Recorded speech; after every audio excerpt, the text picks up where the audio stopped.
Good morning from Kentucky. I am the author of the book, The Awakening of the Raven, and I would like to read you a sample. Hopefully, this will encourage you to check out my book. I put a lot of work and effort into this book, and in my opinion, and most people who have read the book already, they think it's a 5-star book. This will just be a short reading. Camille asked me for a tour of the house, and soon we had ventured off on our own. Thinking back now, I realize that this should have struck me as unusual, considering this wasn't my house. The proper thing would have been to ask Charlotte, who is female and actually lived here. How or why we ended up in my bedroom, I have no idea. I was so engrossed in listening to all she had to tell me about France and her hometown of Paris that I didn't think twice about her and I sitting on the bed together. I'm not even sure if she or I had closed the bedroom door. I was so mesmerized in the moment. Maybe subconsciously, her beauty was fogging over my brain as I felt her hand now resting on my leg. This is when it finally dawned on me that this French girl was flirting with me. Though she genuinely was beautiful, I had no desire for any girl other than my angel Charlotte. But admittedly, I was flattered and enjoying the attention.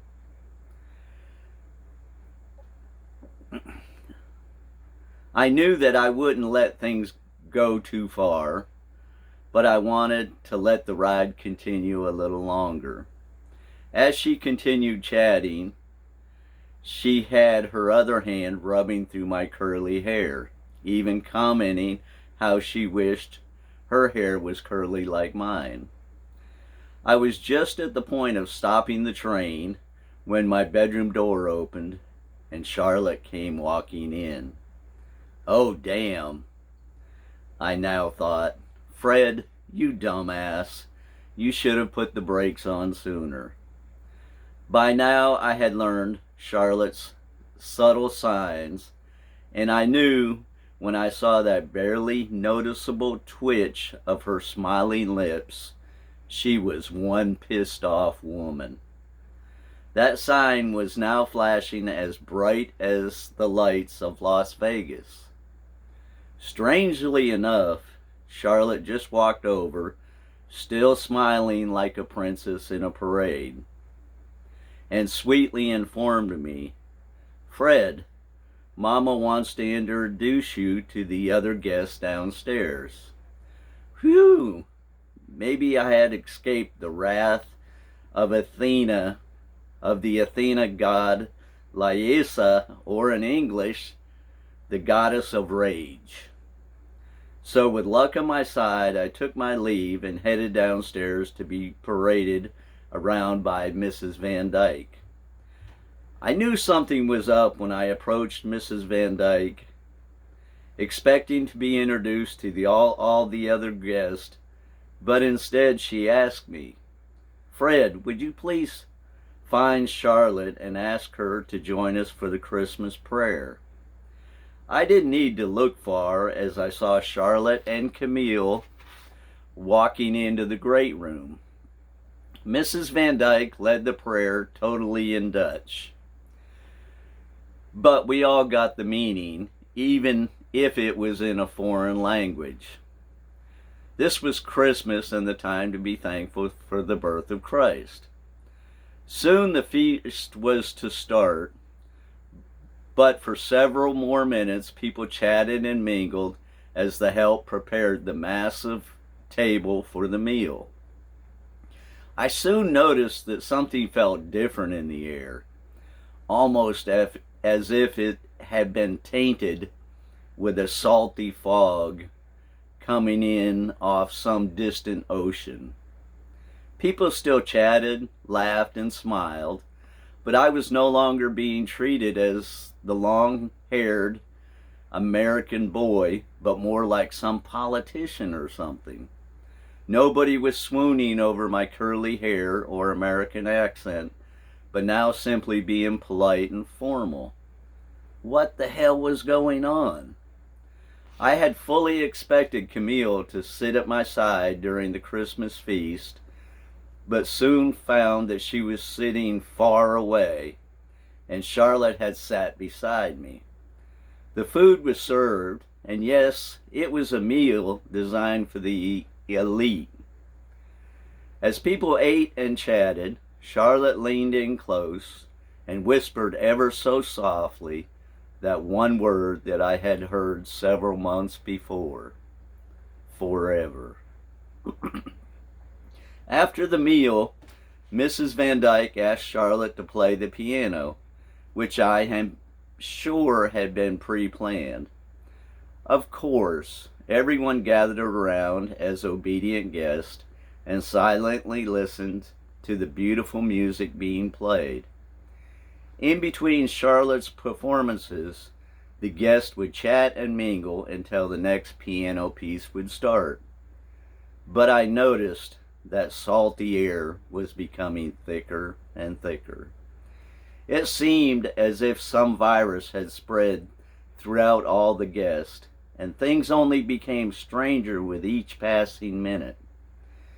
Camille seemed to be completely trying to avoid me.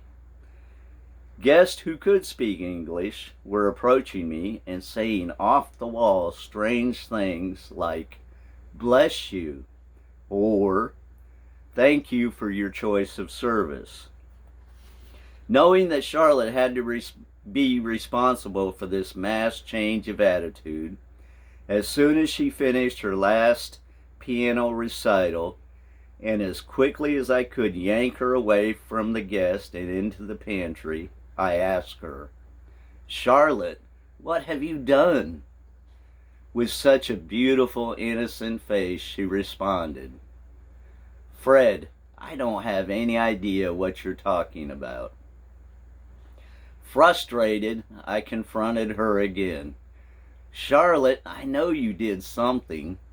Why has everybody started treating me like this?" I was frustrated that I couldn't put my finger on the right way to describe my idea of like this. She smiled coyly and replied, "Like what, Fred? I'm sure I have no idea what you are talking about." Knowing that I was just going to have to ride it out because Charlotte was not going to give me any answers, I walked off in defeat. Soon the guests began departing, and Mrs. Van Dyke made a point that I, along with Charlotte and her, needed to graciously be at the door as each guest left for the evening. Most spoke very little English, but I noticed one woman who was making her exit, speaking to Miss Van Dyke in Dutch, caused this strange look to come about on Mrs. Van Dyke's face. In response, she turned wide-eyed and shocked and asked me, "Fred, why would you tell people that you were going to become a priest?" I was dumbfounded as I glanced over at Charlotte, who wasn't smiling, but grinning like a Cheshire cat. Yet again, I had been outplayed.